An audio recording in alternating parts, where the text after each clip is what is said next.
மாலை போட போறேன்ட்டு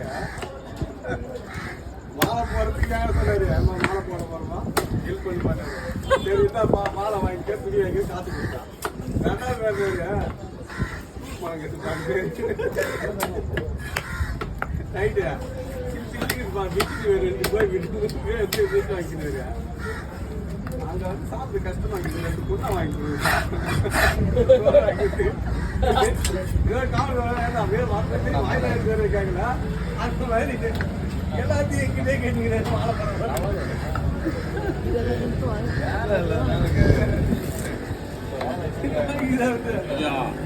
₹1400 செலவு. புது வேஷ்டி, டவுலு, சட்டி, பூஜை சாமான், மாலை எல்லாம் எதுவுமே ரேட்டு பேசலாம். அவங்க என்னென்ன சொன்னாங்களோ அப்படி அப்படியே கொடுத்து வாங்கி வந்தேன்.